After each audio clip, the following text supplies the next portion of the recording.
My grandma left me all her savings, 2.5 million and 9 properties. My parents, who threw me out at 17, showed up at my door demanding I give it to them. But when the judge read the next page, their smiles shattered, and my mom started to panic. They showed up 3 days after the funeral. I was in my apartment, still in the clothes I'd worn to the cemetery. Black suit, wrinkled, coffee-stained. I hadn't slept, hadn't eaten much, just sat on the couch staring at nothing. The knock came just after noon, sharp, demanding, 3 hard raps. I opened the door. Mom stood there in a black dress she'd probably bought that morning. Tags maybe still on it. Dad behind her, gray suit. Both of them with tight, practiced smiles. "We need to talk," Mom said. I hadn't seen them in 8 years, not since the night they threw me out at 17. Not since Dad drove me to the bus station with a garbage bag of clothes and $20. Not since Mom said, "Don't come back." 8 years, no calls, no texts, no birthday cards. Nothing. And now here they were. I stepped aside. Let them in. They didn't sit. They stood in my tiny living room, looking around, at the thrift store furniture, the peeling paint, the water stain on the ceiling, the cheap carpet. Mom's nose wrinkled, like the place smelled bad. "Nice place," Dad said, not meaning it. "We heard about Grandma's will," Mom said, getting straight to it. "No small talk. No, how are you? No, sorry for your loss." I nodded. Waited. $2.5 million,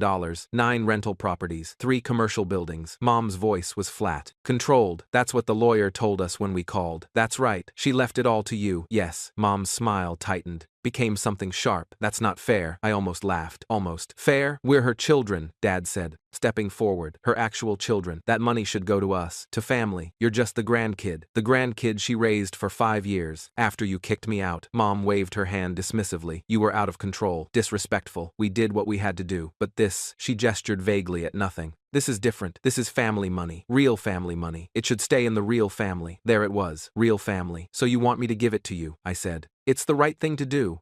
Dad's voice was firm, righteous, like he was explaining something obvious to a child. "Your grandmother would have wanted us to have it. She was just confused at the end. Old, not thinking clearly." "She wasn't confused. She was sharp until the day she died. Then, she was being manipulated," Mom snapped. "By you. You probably poisoned her mind against us, told her lies." I looked at both of them. These people who'd thrown me away like garbage, who hadn't called in 8 years, who hadn't asked if I was alive or dead. Who showed up now, 3 days after we buried the only person who'd ever loved me? "We're contesting the will," Dad said. "Matter of fact, already decided. Our lawyer says we have a strong case. Undue influence. She was elderly, vulnerable. You took advantage of her, isolated her from her real family." Mom stepped closer. Her perfume was too strong, floral and chemical. "Made my eyes water." "Or," she said softly, voice almost sweet, "you could just do the right thing. Sign it over to us. All of it. Avoid the whole ugly mess. The lawyers, the court, the publicity. Think how embarrassing it'll be for you." I smiled. "No." Her face hardened, the sweetness evaporating. "Then we'll see you in court, and we'll win, and you'll get nothing, and you'll owe us legal fees." "Get out," I said. They left. The door slammed hard enough to rattle the frame. I sat down on my couch. Goodwill couch, $40, sagging springs, and I called Grandma's lawyer, Mr. Hammond. He'd handled her estate for 30 years. "They came," I said. "I know," he replied. "They called me yesterday, very angry, making threats, saying they'd contest. They're going to do it." "I know. Your grandmother knew too. That's why she prepared." "Prepared how?" "You'll see. The court date is in 6 weeks. Don't worry about anything. Just show up." "That's it?" "That's it. Trust me. Trust her." The courtroom was small, county courthouse, 3rd floor, wood paneling dark with age, fluorescent lights humming. It smelled like old paper and floor polish and desperation. Mom and Dad sat on one side with their lawyer, a man in an expensive suit, tailored, silk tie, designer watch. He smiled too much, too big, shark smile. I sat on the other side with Mr. Hammond. He was 70-something, rumpled brown suit, thick glasses, messy gray hair. He had a large cardboard box on the table in front of him, taped shut, my name written on it in marker. The judge was a tired-looking woman, 50-something, reading glasses on a chain around her neck. She reviewed the file, flipped pages, read in silence for 5 minutes while we all sat there. Then, she looked up. "This is a will contest. The plaintiffs claim undue influence and possible elder abuse." She glanced at Mom and Dad. "You're the deceased's children?" "Yes, Your Honor," their lawyer said, standing, buttoning his jacket, gesturing broadly like he was on TV. "Our clients believe their mother was manipulated by the defendant in her final years. The entire estate, valued at over $2.5 million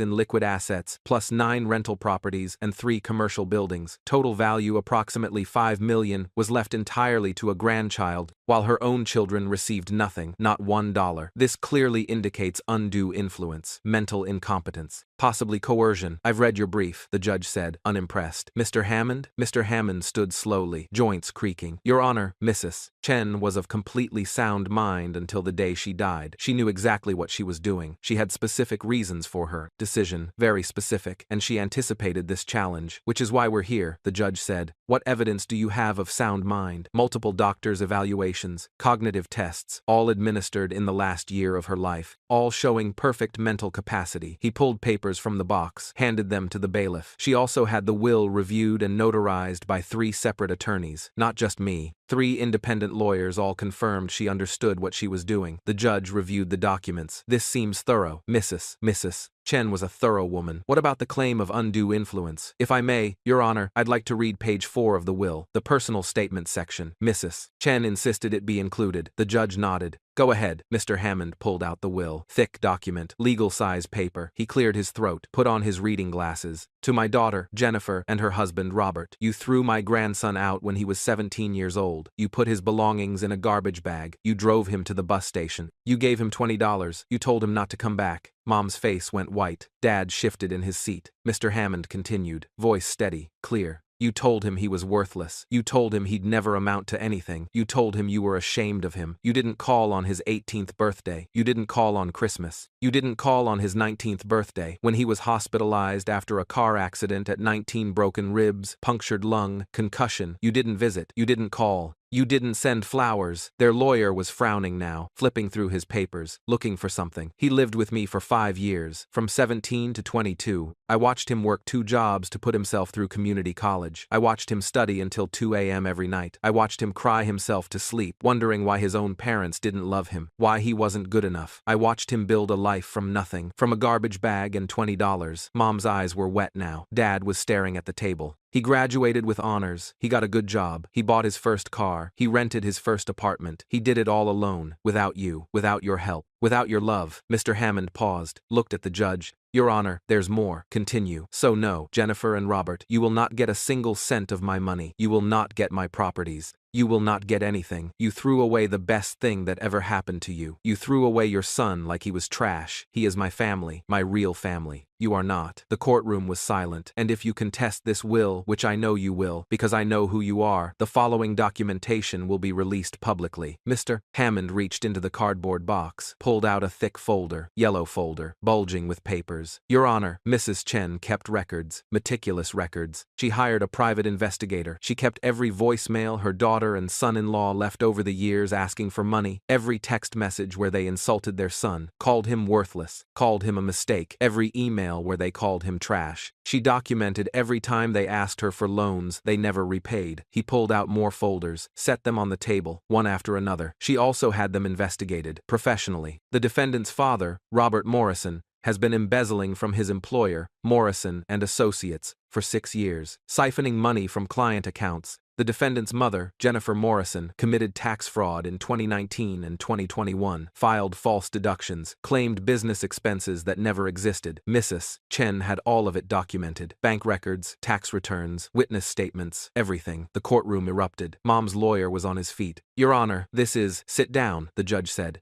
Saturday. Mom's hands were shaking. Dad's face was red, sweating. Mr. Hammond continued calmly. Mrs. Chen left instructions. If this will was contested, I was to report all of this documentation to the appropriate authorities, the IRS, the state attorney general, the employer, the police, everything. He looked at the judge. She wanted her daughter and son-in-law to have a choice. Accept the will, walk away, or contest it and face the consequences. The judge looked at Mom and Dad. Is this accurate? The embezzlement? The tax fraud? Their lawyer leaned over, whispered frantically. Dad whispered back. Your Honor, the lawyer said, we'd like to request a recess to confer with our clients. Is it accurate? The judge repeated. Dad stood slowly. Your Honor, this is slander. This is defamation. We'll be suing. Is it accurate? Silence. He sat back down, said nothing. The judge closed the file, looked at both lawyers. Contest denied. The will stands as written. This case is dismissed. She looked at Mr. Hammond. Regarding the documentation of criminal activity, it's already been filed with the appropriate agencies, Your Honor. IRS, State Attorney General, and local police. As of this morning, she nodded. Then we're done here. The gavel came down, sharp crack echoing through the courtroom. Mom turned to me immediately. Her face was sheet white, tears streaming. You knew this whole time. You set us up. I stood, picked up my bag. Grandma knew you'd come, I said. She knew exactly what you were, what you'd do. She planned for it. We're your parents. No, I said, looking at her. Then at Dad.